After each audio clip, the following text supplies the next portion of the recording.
El 77% de la población española realiza diariamente algunas de las 3 comidas habituales fuera de casa. Es una de las conclusiones de la última encuesta sobre hábitos de vida realizada por la Sociedad Española de Obesidad. De hecho, son las personas con obesidad las que más desayunan fuera de casa. No suelen pedir verdura como plato principal, ni siquiera para acompañar, y optan por un postre dulce en lugar de por fruta. Un dato llamativo de este estudio es la percepción que tienen también de su cuerpo. El 54,6% de las personas con sobrepeso piensan que están en la media y un 7,3% cree que está delgada.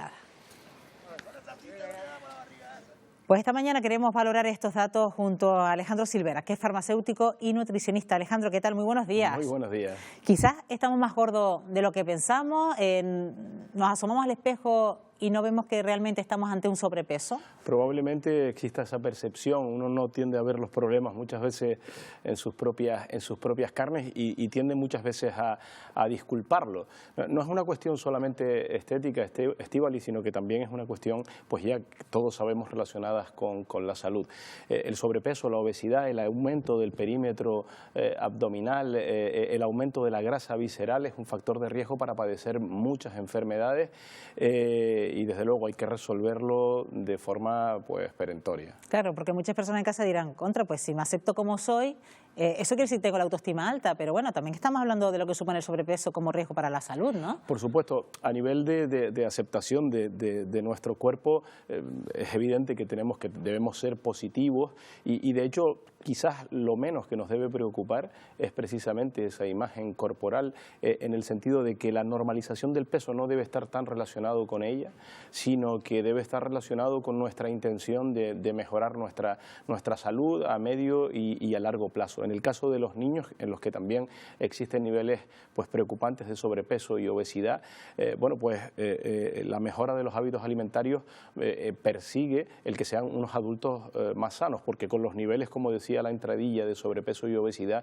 pues probablemente tengamos muchos problemas en el futuro. Claro, porque si hablamos de los niños todavía existe esa concepción quizás cultural, Alejandro, donde nos alarmamos cuando decimos el niño no me come e insistimos en que siga comiendo, ¿no? Y cuanto más rollizo, más coloradito, más voluminoso, pues mucho mejor, más a lo mejor esa apariencia de saludable, ¿no? Probablemente suceda así. Descendemos de generaciones que pasaron algunas penurias a mediados del siglo pasado, y probablemente pues continúe existiendo esa imagen del niño rollizo como sano y ocurre completamente lo contrario. Además, hoy en día concurren otros factores, Estíbaliz, en el caso de los niños y los adolescentes, la falta de actividad física, el sedentarismo, el ocio digital y, por supuesto, hay que decirlo, la industria alimentaria, que en muchas ocasiones pues lo que ofrece son una serie de productos que desde el punto de vista nutricional pues desde luego no son los más adecuados.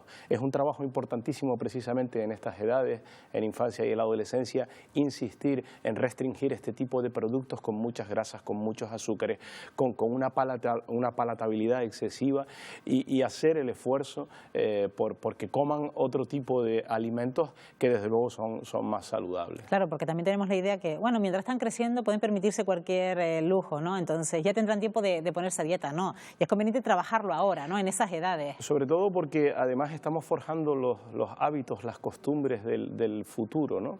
Decía el profesor Grande Cobian que es más fácil hacer cambiar a una persona de religión que de hábitos alimentarios. Y dado que se forjan en la infancia y en la adolescencia, tenemos que hacer pues muchísimo hincapié en ello. A veces el mensaje suena un poco manido, pero es que es así, tenemos que insistir muchísimo porque está en juego nuestra propia salud y de la de los más menudos. ¿Y a partir de cuántos kilos, Alejandro, estamos en sobrepeso? ¿Cómo lo podemos evaluar? Depende un poco de la estatura de la persona, evidentemente, del sexo, incluso de la edad, pero podríamos referirnos a una medida pues que es bastante aproximada, sería el índice de masa corporal.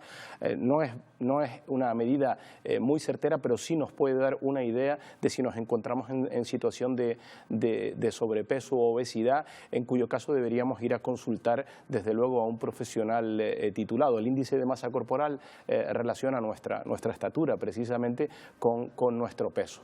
Valores por encima de 26 pues ya indicarían una situación de sobrepeso, y por encima de 30 pues tendríamos una situación de obesidad, y que, como digo, precipitan o pueden precipitar a medio y a largo plazo problemas relacionados con diabetes, con enfermedades cardiovasculares o cerebrovasculares. Además, en nuestra sociedad confluyen muchísimos otros factores, no solo la alimentación y el sedentarismo, como te decía, sino muchas veces el consumo de tóxicos como el alcohol o como el tabaco, y eso, bueno, pues genera al final un conjunto que hace que la salud de muchas de las personas que anunciaban al principio de la entradilla, pues al final todos esos factores concurren y la salud sea bastante precaria, pues en su edad más adulta, ¿no?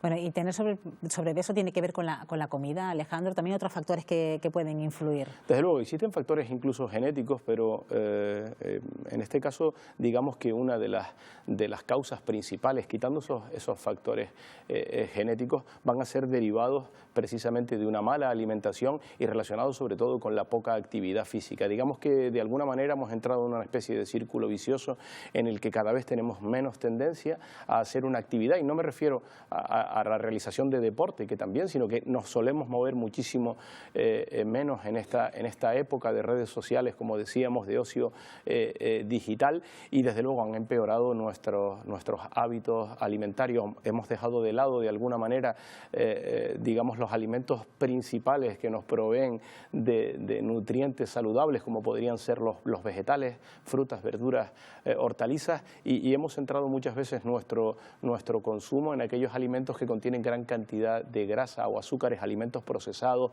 embutidos, lácteos muy grasos, y digamos que estamos en una especie de tormenta perfecta. Esto quiere decir que debemos reflexionar un poquito, abandonar esa idea de que es una cuestión solamente estética, sino que es una cuestión importantísima de salud. No se trata de vivir más, sino de vivir mejor, con mejor calidad de vida. Y también se da el caso, y lo recoge este estudio, Alejandro, el hecho de que cada vez comemos más fuera de casa. Ya comer fuera de casa no es una excepción. No sé hasta qué punto también los restaurantes, los bares tienen que llegar a esa adaptación de lo que también exige el cliente, porque a veces sí es verdad que queremos comer de una forma más saludable, pero en la carta no nos surten de lo que queremos, ¿no? Probablemente, efectivamente, nosotros tendemos cuando salimos fuera a decir, bueno, pues estamos fuera de casa, es una excepción. Lo que pasa es que para muchas personas se convierte en el día a día, ¿no? En el día a día, en un hábito cotidiano. Hemos mejorado muchísimo en muchos bares, restaurantes, cafeterías. Se ofrecen platos, primero, sobre todo a base de vegetales, guarniciones que acompañan a los segundos, pero es verdad que todavía podemos evolucionar todavía mejor en ese sentido. Incluso en el caso de los postres, pues como decía el estudio, evitar aquellos muy dulces y optar, por ejemplo, pues por un yogur natural o una o dos piezas de fruta, pues sería interesantísimo. Hay que decirle a las personas que nos están viendo que procuren, cuando salen a comer fuera, pues intentar, digamos, revertir la situación habitual, que es la de, bueno, pues pedir a lo mejor alimentos con mucho contenido graso, introducir ese plato de vegetales, esa ensalada para picar, ese potaje o ese puré, si vamos a comer de menú y hay un primero, y en el caso del segundo plato, pues que el acompañamiento no sean las consabidas papas fritas, sino que también podemos optar por una ensalada, y finalmente el mejor postre, que además nos puede ayudar incluso a hacer la digestión, a saciarnos y a quitarnos la sensación de hambre, pues podría ser una fruta. Pues que no sea porque no somos reiterativos en este sentido, y sobre todo por estas pautas que siempre nos da Alejandro Silvera, como siempre. Gracias, Alejandro. Muchísimas gracias. Hasta la próxima.